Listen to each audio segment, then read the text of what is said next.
Good morning, class Earth. Today we are going to discuss about Mahalwari system.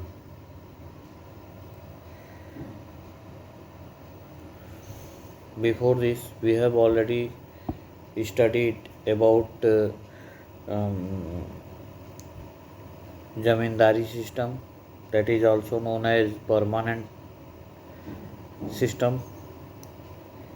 Second, we have studied Ijardari system. Third, Ryotwari system. All these three we have already discussed.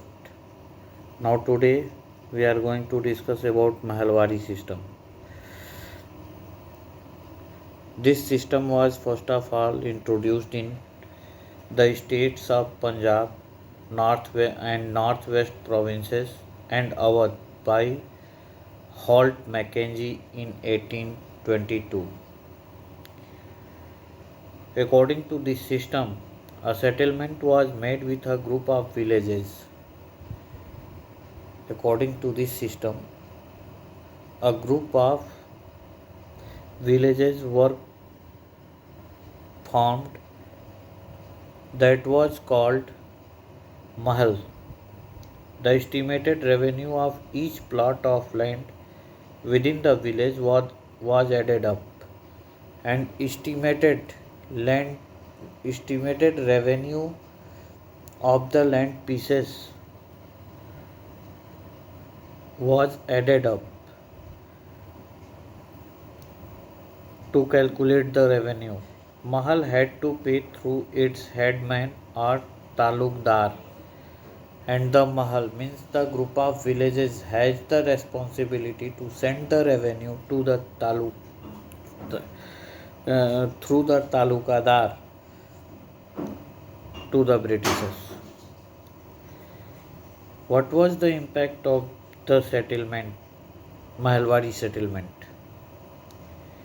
A big zamindars dominated and exploited the smaller poor peasants.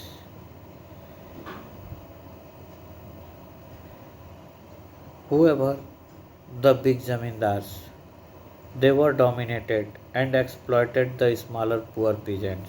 They turned into the smaller poor peasants. Large part of land was taken away by the moneylenders in case of peasants could not pay the high taxes. And whatever the large part of land that was occupied by the moneylenders because the peasants were unable to pay the taxes. Concentration of land and authority were in the hands of a few rich landlords. Like this, the land was concentrated and also the authority was concentrated in the hands of the moneylenders, rich peoples, not in peasants.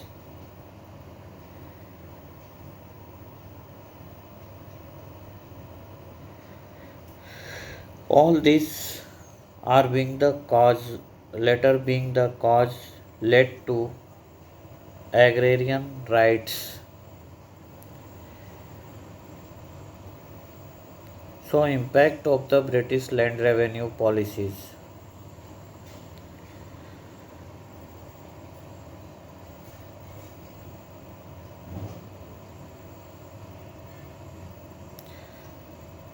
There are many land revenue policies were introduced by the Britishers.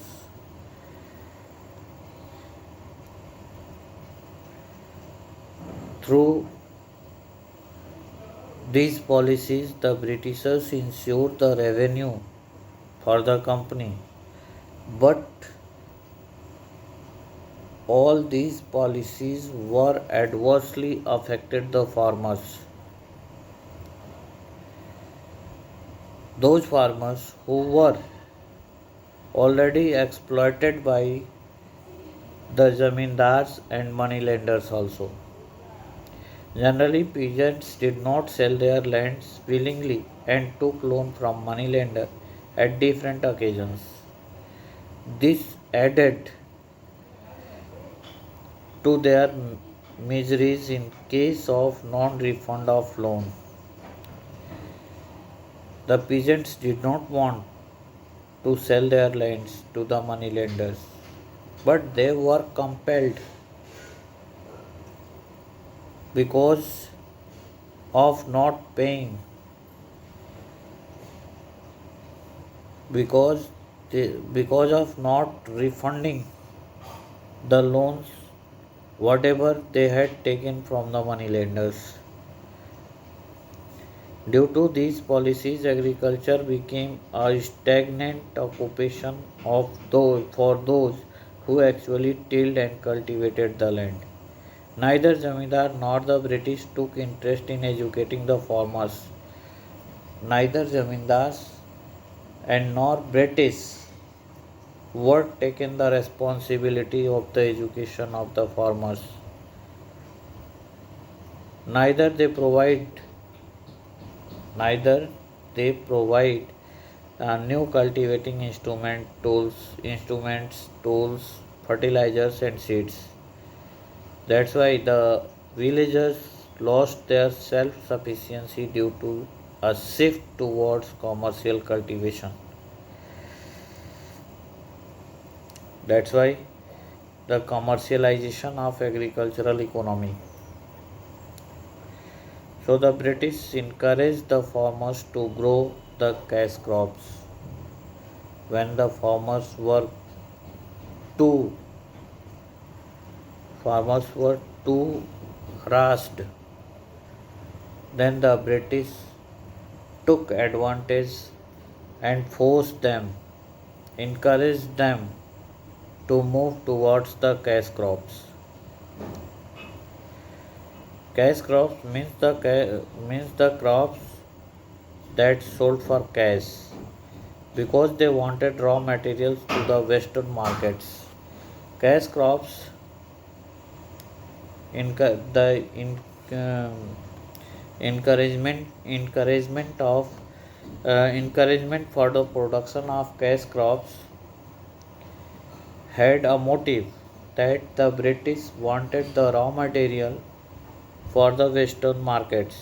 Indian farmers were forced to produce the cash crops like indigo, cotton, raw silk, opium, paper, tea, and sugar. These are the these are the raw materials.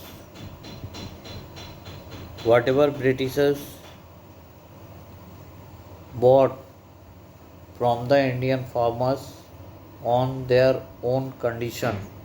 On their own condition. Let us have two examples of opium and indigo to show the brutal phase of exploitation by the British imperialism. So, the cultivation of opium, we have discussed it about it. We will have to discuss about it tomorrow.